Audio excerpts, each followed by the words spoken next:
Fox launches its fall season with Prison Break.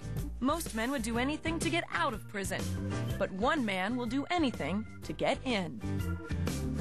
It deals with redemption and the brutality that men in prison kind of deal with on a day-to-day basis. The show itself has a feeling of the Shawshank Redemption, camaraderie of The Longest Yard, and a bit of The Great Escape, So it's going to be an interesting show.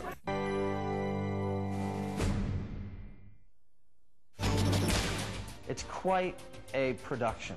It's very hard to shoot in a real prison.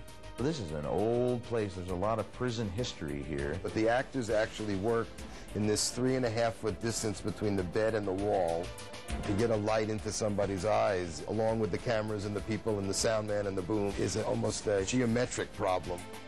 It's 106 degrees. It's a physical challenge as well as a mental challenge. And it is prison. Anything can happen, man.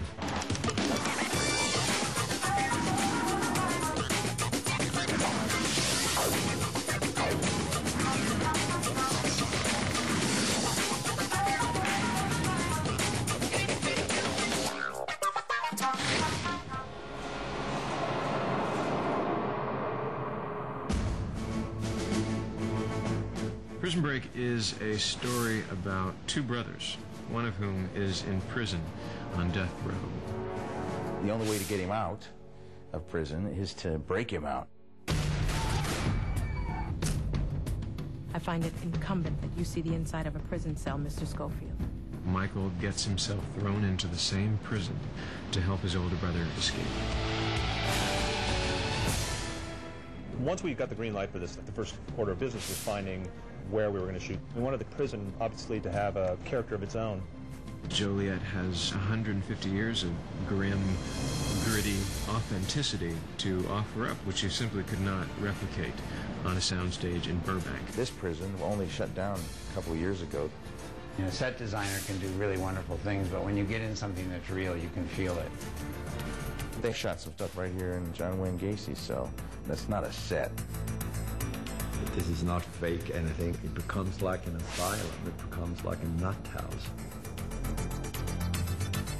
The heat is just oppressive in there for us. There's no air conditioning. It's hot here, man. It's about 100 degrees outside, and you go into one of those cell blocks, and it is stiflingly hot.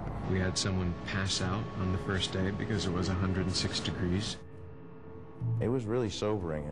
Open it up on 40. Scene 50 is a very simple scene, but I think it speaks to a lot of what's going on plot-wise. Michael starts to test the new tool that he got in the preceding episode that's going to unlock the wash basin that's eventually going to be his way out of the cell. Open on 40!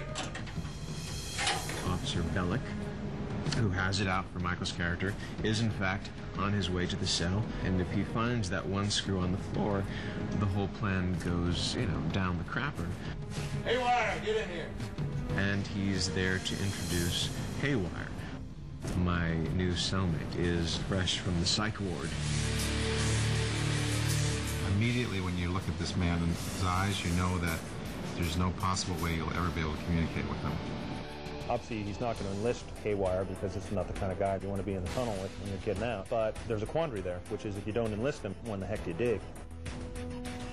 And we realize that Hero has now got a challenge that's probably insurmountable. I like a lot of cameras because I think there's things that the audience needs to see that's not necessarily written. Somebody's hands are nervous. Somebody is trying to hide something. The way somebody looks or glances.